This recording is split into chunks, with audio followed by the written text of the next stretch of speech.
हिंदवी स्वराज्याचे सरसंस्थापक छत्रपती शिवरायांना मानाचा मुजरा करतो। भारतीय राज्यघटनेचे शिल्पकार भारतरत्न डॉक्टर बाबासाहेब आंबेडकर यांना मानवंदना अर्पित करतो। आई जिजाऊ माँसाहेब,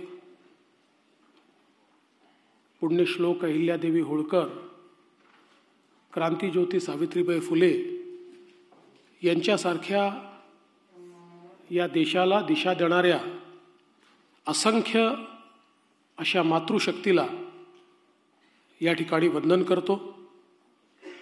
आज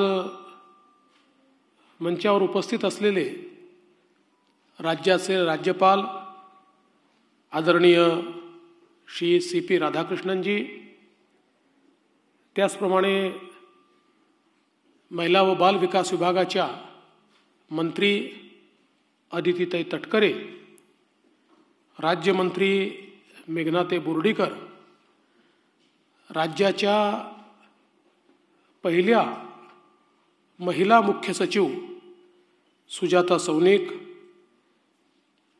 महिला आयोगाचे अध्यक्षा रुपालीताई चाकणकर, आपले महिला व बाल विकास विभागाचे सचिव श्री अनूप कुमार यादव, या ठिकाणी ज्यांचा आपण सत्कार केला त्या सर्व सत्कार मूर्ती, सर्व वरिष्ठ अधिकारी आणि उपस्थित भगिनी आणि बंधूंनो, पहिल्यांदा मी आपल्या सर्वांना अतिशय मनापासून महिला दिनाच्या शुभेच्छा देतो। आपल्या सगळ्यांना कल्पना आहे की महिला दिनाची जी काही सुरुवात आहे ही खरं म्हणजे त्याच्या पाठीमागे पहिल्यांदा 1908 साली न्यूयॉर्कमध्ये महिलांनी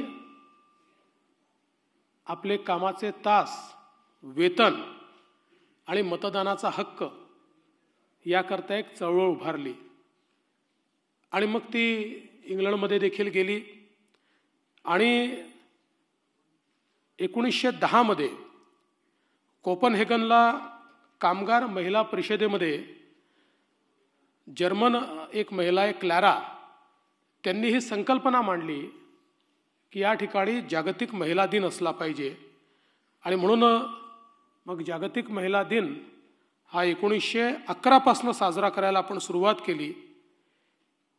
भारतामध्ये पहिल्यांदा तो 8 मार्च 1943 आपण साजरा केला आणि त्यानंतर आपल्याला कल्पना आहे की युनायटेड नेशन्सनी 1975 साली महिला वर्ष घोषित करून आणि त्यानंतर सातत्याने हा दिवस आपण या ठिकाणी साजरा करतोय। खरं म्हणजे आपण जर आपल्या प्राचीन संस्कृतीमध्ये गेलो तर या देवी सर्वभूतेषु शक्तिरूपेण संस्थिता नमस्तस्ये नमस्तस्ये नमस्तस्ये नमो नमः हा मंत्र आपण सगळ्यांनी शिकलाय।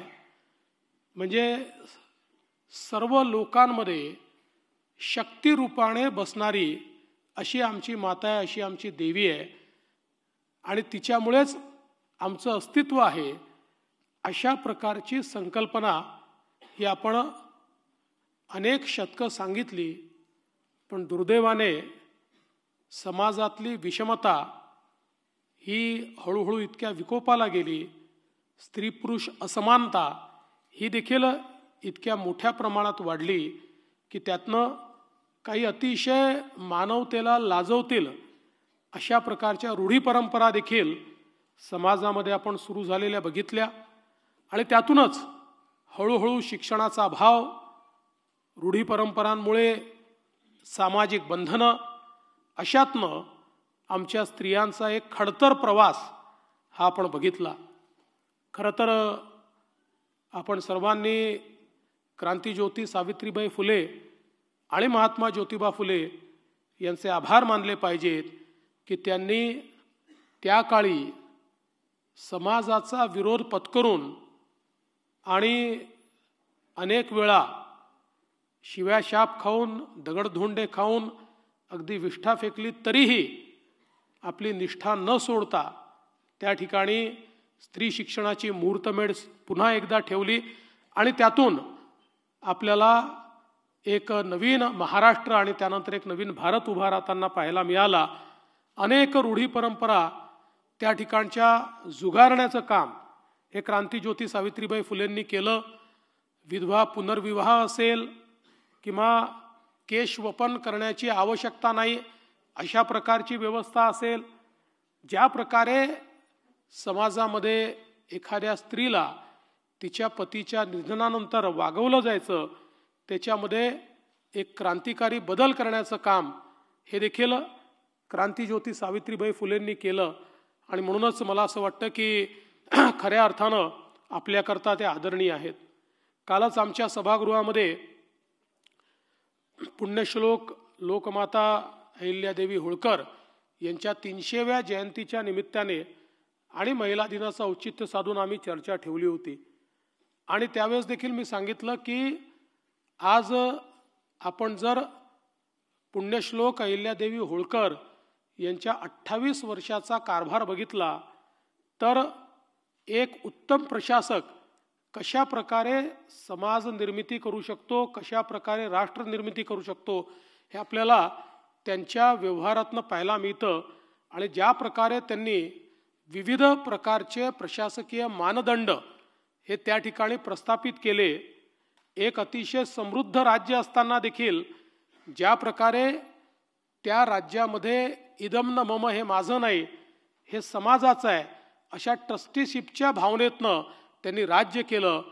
देशभरामध्ये आणि महाराष्ट्रातल्या विविध भागांमध्ये त्या ठिकाणी बारव असतील, पाणवठे असतील, वेगवेगळ्या लोकोपयोगी गोष्टी असतील त्या त्यांनी बांधल्या। आणि देशभरामध्ये परकीय आक्रमकांनी जी आपली श्रद्धास्थळं नष्ट केली होती ती सगळी श्रद्धास्थळं पुनर्निर्मित करण्याचं काम देखील त्यांनी केलं।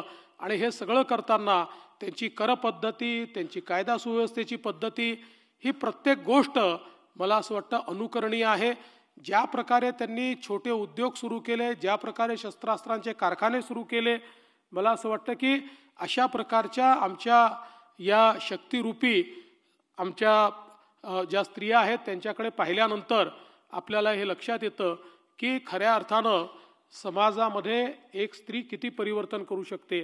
आणि अर्थातच आपल्या सर्वांना प्रेरणा देणाऱ्या आई जिजाऊ माँसाहेब ज्या काळामध्ये देशातले अनेक राजे आणि राजवाडे हे मुघलांचं मांडलिकत्व स्वीकारत होते त्यावेळी आई जिजाऊंनी ठरवलं की या रयतेला मला मुक्त करायचं आहे।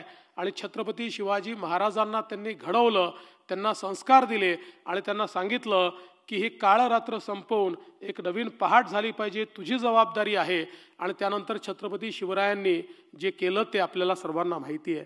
आणि म्हणूनच ही जी काही एक आपली शक्ती आहे या शक्तीचा आविष्कार हा सातत्याने आपल्याला होत राहिला पाहिजे, या दृष्टीनं या महिला दिनाचं एक महत्त्वाचं औचित्य आहे। आणि आपण सगळे लोक निश्चितपणे एक गोष्ट या ठिकाणी मी आपल्याला निदर्शनास आणू इच्छितो की आपल्या देशाचे प्रधानमंत्री माननीय नरेंद्र मोदीजी यांनी एक गोष्ट आपल्याला निक्षून सांगितली की जगाच्या इतिहासाकडे आपण बघितलं तर तेच देश विकसित देश होऊ शकले ज्या देशांनी हे ओळखलं की आपल्या अर्थचक्राचे 50% हिस्सेदारी ही महिलांकडे आहे। त्यामुळे जोपर्यंत या महिलांना आपण आपल्या अर्थव्यवस्थेच्या केंद्रस्थानी आणणार नाही, जोपर्यंत या महिलांना आपण मानव संसाधन म्हणून विकसित करणार नाही तोपर्यंत विकसित भारत होऊ शकत नाही। आणि म्हणूनच बेटी बचाओ बेटी पढाओ पासून ज्याची सुरुवात झाली ते आज लखपती दीदीपर्यंत पोहोचलेला आहे। आणि मला अतिशय आनंद आहे की बेटी बचाओ बेटी पढाओ सारखा एक अतिशय चांगला उपक्रम की ज्या उपक्रमाने आमच्यामध्ये देखील एक प्रकारे समाजात जी अतिशय घृणास्पद अशा प्रकारची प्रथा सुरू झाली होती की स्त्री भ्रूण हे नष्ट करून टाकायचं, आज ज्या ठिकाणी अशा प्रकारची लिंग विषमता आपल्याला पाहायला मिळते, काही जिल्हे अजूनही आहेत जे सुधारत आहेत पण अजूनही विषमता आहे, त्या जिल्ह्यांमध्ये आपण पाहू शकतो की अक्षरशः मुलांना लग्नाकरता मुली देखील उपलब्ध नाहीत असेही काही तालुके किंवा काही गाव आपल्याला पाहायला मिळतात। त्यावेळेस हे लक्षात येतं की कशा प्रकारचा मूर्खपणा हा आपण केलेला आहे।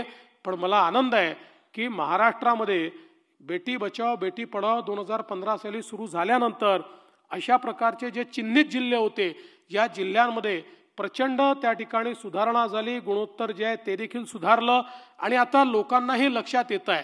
आणि मी स्वतः देखील एका मुलीचा बाप आहे, त्याच्यामुळे मी हे सांगू शकतो की मुलांपेक्षा मुली बऱ्या असतात, चांगल्या असतात, त्या आईबापाची काळजी जास्त घेतात. त्याच्यामुळे मला असं वाटतं की आता ही मानसिकता जी आहे ही मानसिकता निश्चितपणे आपल्या समाजामध्ये देखील बदलते आहे.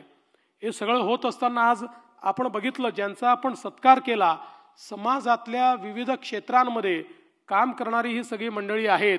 या ठिकाणी आमची छोटीशी बहीण की जिने आपल्यात जे काही दिव्यांगत्व होतं त्याच्यावर मात करून आणि जगामध्ये आपलं नाव केलं, किंवा आपल्या ज्या फायटर पायलट आहेत की ज्यांनी मला असं वाटतं की पारंपरिक व्यवसाय नाही तर या ठिकाणी महिला सगळं करू शकतात.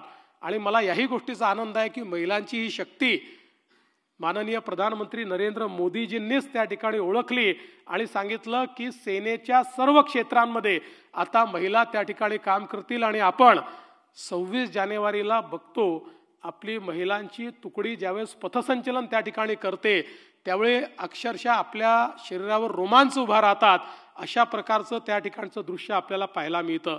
आमच्या डायनाजी असतील ज्यांनी क्रिकेटमध्ये खूप चांगलं काम केलं, आमच्या काकू असतील ज्यांनी इंटरनेटवर त्या सेन्सेशन बनल्या, वेगवेगळ्या प्रकारचे पदार्थ बनवून आणि त्या ठिकाणी त्यांनी कुठली प्लॅटिनम डिस्क वगैरे काय असते ती सगळी जिंकण्याचं काम त्या ठिकाणी केलं. आमची महिला पत्रकार आहे जिनी बिचारीने इतकं मेहनत करून आज स्वतःला उभं केलं आणि आज सगळ्या काळामध्ये पूर्णपणे उपलब्ध राहून सगळ्या संघर्षातून आपली पत्रकारिता त्या चालवत असतात. आमच्या या दोन भगिनींनी जी एक स्मॉल फायनान्स बँक किंवा एक सोसायटी जी तयार केलेली आहे, मला असं वाटतं की आमच्याही करता ती अतिशय पथदर्शी ठरलेली आहे. कारण आता अशा प्रकारच्या संस्था या राज्यभरामध्ये आम्ही सुरू करणार आहोत. केवळ महिलांना 1500 रुपये देऊन थांबायचं नाही आहे, तर त्या 1500 रुपयाचा योग्य विनियोग होऊन आणि त्यातनं त्यांचा व्यवसाय उभा राहिला पाहिजे आणि त्यातनं त्यांना एक प्रकारे गेनफुल अशा प्रकारचं काम मिळालं पाहिजे, हा प्रयत्न आहे. ते देखील अतिशय चांगलं काम या ठिकाणी केलं. आमच्या मेट्रोच्या पायलट असतील, लोको पायलट असतील, ज्यांनी पहिल्यांदाच हे काम आमच्या महिला देखील करू शकतात हे या ठिकाणी दाखवलं. त्यामुळे मला असं वाटतं की या प्रत्येक क्षेत्रामध्ये काम करणाऱ्या महिलांचा आपण या ठिकाणी सन्मान करत आज हे दाखवून दिलेलं आहे की कुठल्याच क्षेत्रामध्ये महिला कधीच मागे राहणार नाही, महिला अग्रेसरच होतील. आणि आता तर आमच्यासारख्या पुरुष आमदारांमध्ये थोडी चिंता देखील निर्माण झालेली आहे, कारण तशाच महिला आता निवडून यायला जास्त लागलेल्या आहेत. आणि 2029 साली तर 33% महिला या आपल्या लोकसभेतही असणार आहेत आणि विधानसभेतही असणार आहेत. त्यामुळे 2029 पर्यंत आमचं राज्य आहे, 2029 पासून या देशात महिला राज्य तयार होणार आहे आणि त्याचा अतिशय अभिमान आणि आनंद आम्हाला आहे. कारण विकसित भारत 2047 हा केवळ मातृशक्तीच्या भरोशावर, स्त्री शक्तीच्या भरोशावर या ठिकाणी संपन्न होऊ शकतो. हे सगळं होत असताना एक गोष्ट मात्र मला या ठिकाणी जाणीवपूर्वक सांगायची आहे की आपल्या संपूर्ण या व्यवस्थेमध्ये एक महत्त्वाची गोष्ट आपल्याला करण्याची गरज आहे. आज समाजामध्ये स्त्रियांच्या प्रती ज्या प्रकारची हिंसा आपल्याला पाहायला मिळते, वेगवेगळ्या प्रकारचे अपराध पाहायला मिळतात, याच्यावर कायदे आहेत, अजून कडक कायदे आपण करू, पण केवळ कायद्याने हे होणार नाही. समाजामध्ये आपल्या मुलांना, स्त्रियांना मान देणं, सन्मान देणं हे आपलं कर्तव्य आहे. हे जोपर्यंत आपण शिकवणार नाही आणि स्त्री आणि पुरुषामध्ये भेद नाही आहे हे जोपर्यंत आपण शिकवणार नाही तोपर्यंत या प्रवृत्ती कमी होणार नाही. आणि म्हणून मला असं वाटतं की आपल्या सर्वांना हा प्रयत्न करावा लागेल. येणाऱ्या प्रत्येक पिढीमध्ये आपल्याला स्त्रियांच्या बाबतीत सन्मानाची भावना कशी निर्माण होईल.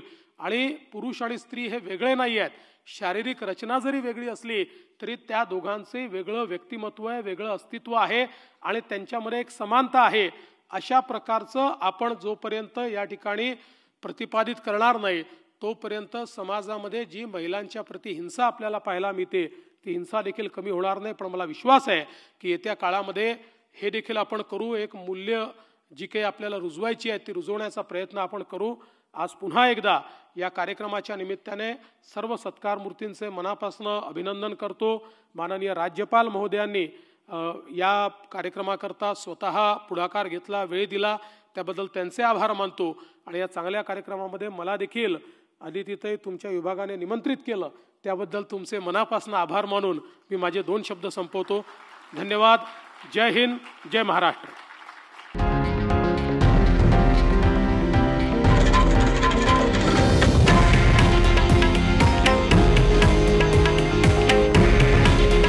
हे आहे देशातील नंबर 1 न्यूज नेटवर्क आणि आपण पाहत आहात TV9 मराठी. काळजी तुमची, हित महाराष्ट्राचं.